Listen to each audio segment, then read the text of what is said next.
races feel threatened by the mere comment of Black people putting Black people first. Because they should. Because other races benefit off of Black people. My psyche is not really concerned about whether even other races are threatened, because they doing their own thing. And if we can finally find some time to do our own thing and start worrying about what they doing, we can move forward. Because you see, Black folk are the platform, Rick. They're the economic platform. They are told before they come here that when you come to America, the first thing you can do is that if you need to start a business, go to the Black neighborhoods. That's the fact. And so because of that, other nationalities and areas of people, they know that. The wickedly wise within every culture knows that, which is why they cannot allow Black people to even communicate the idea of unity. They need to be sitting here and they need to be dealing with some truth to explain to us what is it about other ethnicities that when Black people are just doing what you guys are just naturally doing, that you guys ain't asking nobody permission to do, everybody gets nervous.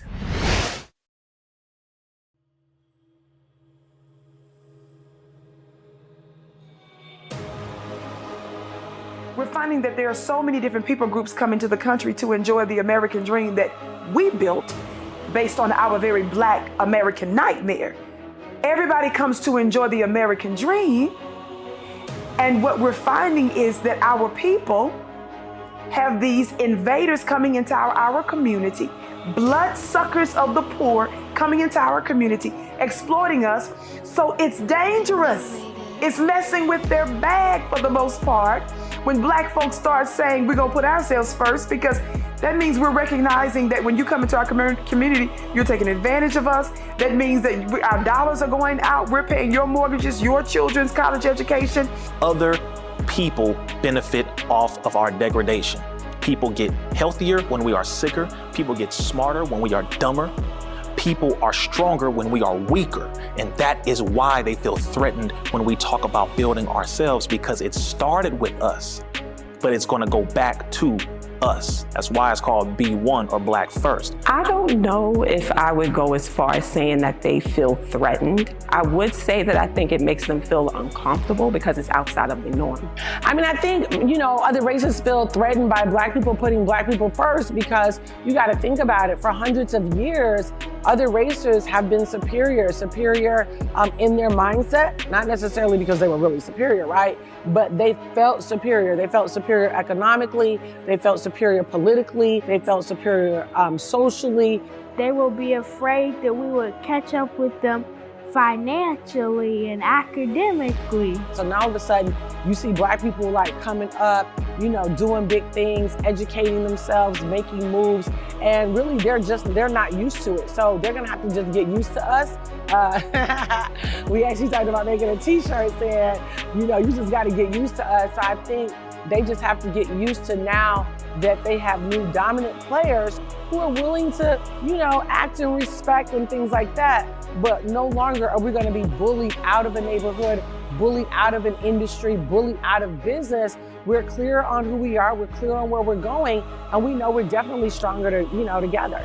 So if other races stay the majority globally, here in America, however, they'll always have the power of control.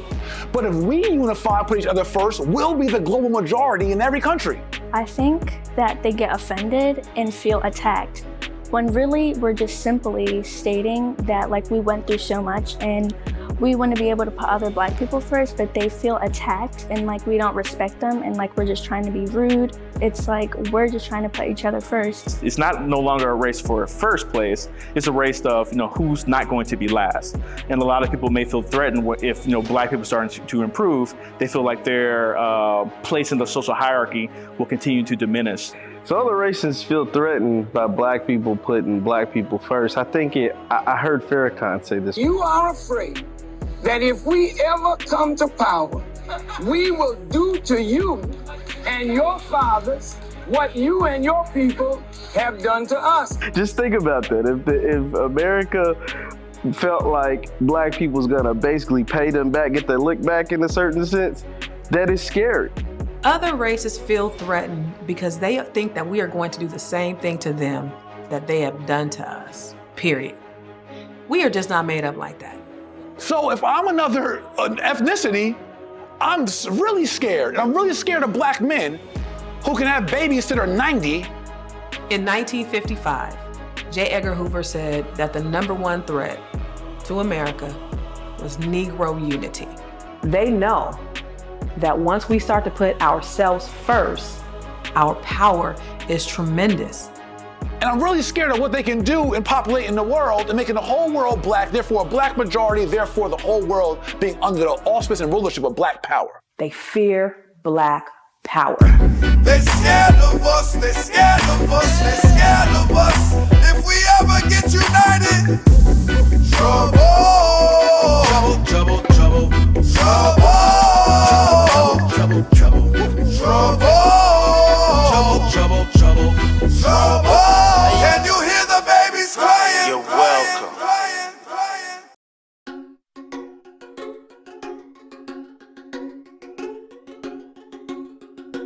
Other races feel threatened when black people talk about putting black people first because they're smart, because they get it. They understand, quiet as kept elephant in the room, that we're actually in a race. America got a secret, and what she hoping it that we keep it. Or maybe it can blow away where the leaves went. Bloody hands, she can't wash them out of fingerprints. No. America got a secret. If you study real close, you can see it. If you learn how to read the footprints, just wait a little while, she gon' tell on herself, yes.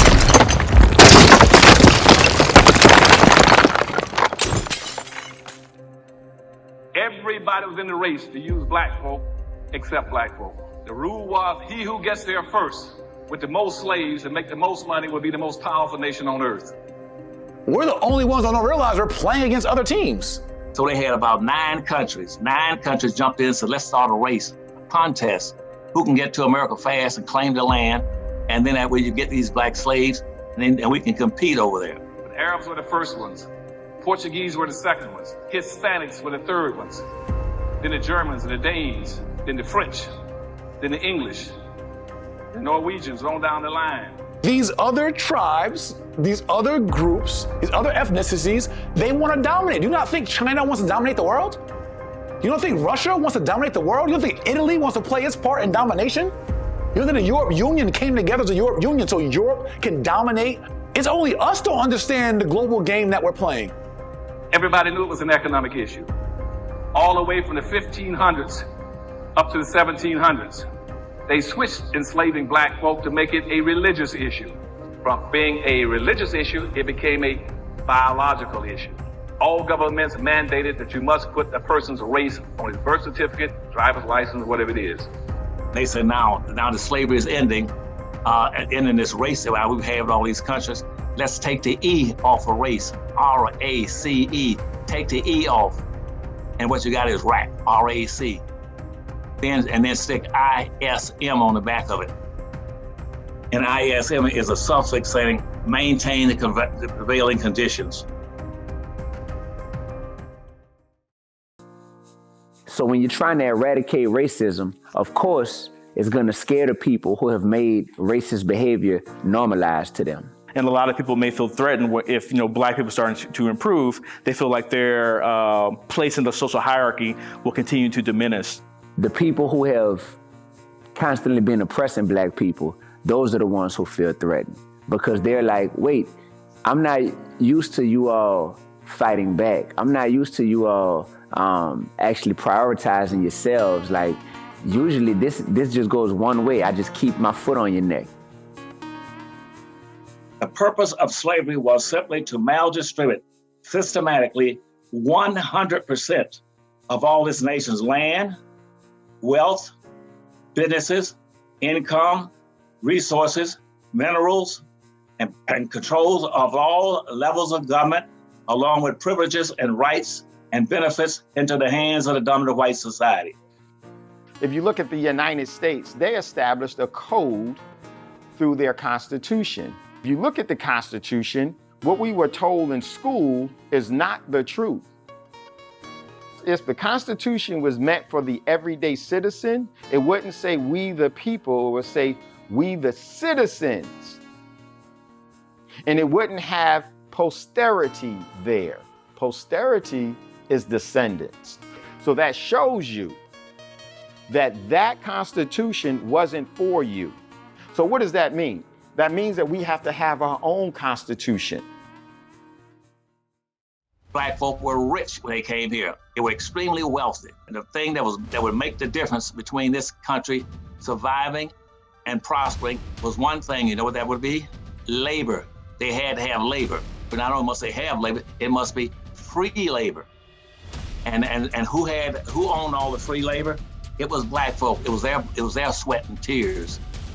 They were the people that made up the janitors, the cooks, the waiters, the butlers, the door openers. That was the wealth. And white folks stole the wealth of black folk by taking it away from them. And that's how whites got the wealth. They took black folks' labor and gave them a nothing.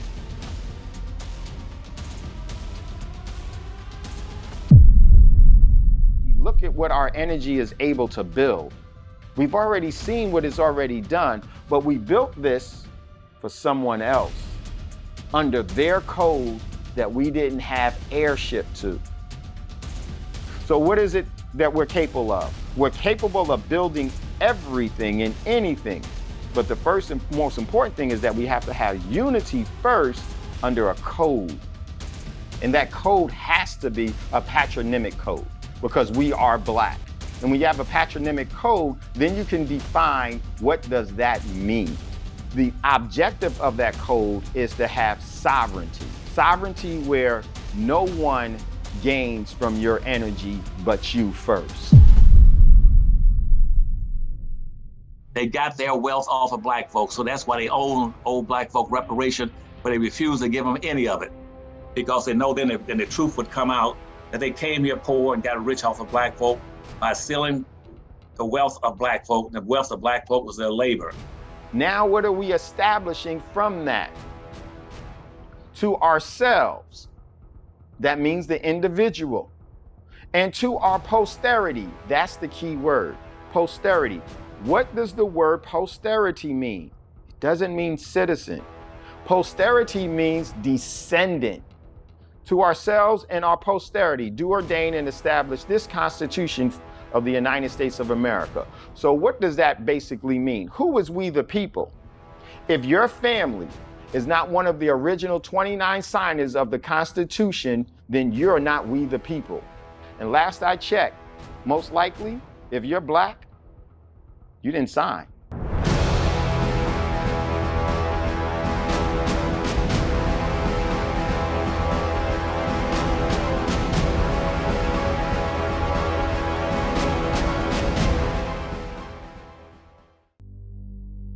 I'm asked all the time, why does your business only focus on black entrepreneurs? Why not? If we don't put ourselves first, we are being racist towards ourselves. But if we do not stand up and say, hey, be one, hey, black people first, hey, we have to focus on black people, then who's going to focus on black people? Just think what would happen if we just put ourselves first and we just, we give each other resources and we lift each other up. Just think how far we can soar, considering how far we've come with absolutely nothing. Who else is focusing on black entrepreneurs? Who else is talking about money with black entrepreneurs? Who else is thinking about getting funding to black-owned businesses? If we don't answer the call for our community, nobody else is going to answer the call for our community. So it's important that we have those conversations. If somebody else feels threatened by it, that's on them. Are they going to have that conversation for me and my community? If they will, cool. But if they're not, then it's my responsibility. It's our responsibility to have those conversations. And when that kind of mentality begins to come into play, they can't afford to have no Michael Jordan in physics or LeBron James in biology or a Venus and a Serena in entrepreneurship. So they are afraid because they know, based off the history, every time we get into something, we become the best. Because the truth is, we are the best. They understand what's going on. They understand they're not faster than us. They're not smarter than us. They don't look better than us. They don't got better hair than us. They understand all of that, right? They don't got no melanin in their skin. Like, it's a lot of stuff going on that they don't have. So yeah, that's exactly why they feel threatened. I would feel threatened too if I'm going up against somebody that I don't even know and I'm 10% of who he is, you know what I'm saying? You know, they had an old axiom on the plantation. They used to say this: Nigga sing, nigga dance, nigga jump, or nigga die. And if you study life, these are the only 4 areas of human endeavor that black people are allowed to express themselves without hindrance and suppression. Sing for me, dance for me, and if you're not singing or dancing, jump. That's sports. And if you're not entertaining me in sports or singing or dancing for me, then death. At one time, black people couldn't play basketball in the NBA, but they let us in. What did we do? Took it over. At one time, we couldn't play on a tennis court, but now they let us in. What's happening? Every time they open the door, you know they never wanted us in golf, because when you get the top rank, you get the little green jacket, and they call it the Masters. You know they didn't want no slaves to get it, but Tiger Woods. What non-black people realize is how powerful we are. And they know this because you can just look at sports, you can look at entertainment, you can look at business. We soar and we do things at another level, at a higher level with less resources. People get threatened when you just talk about this, much less you start organizing your own businesses, much less you start organizing and policing your own communities. But when you start acting on these things, but if you just start to talk about it, oh, now it's controversial. People are getting upset. People are even getting offended. When you start doing what free, proud, and productive people do naturally, and that is put themselves first.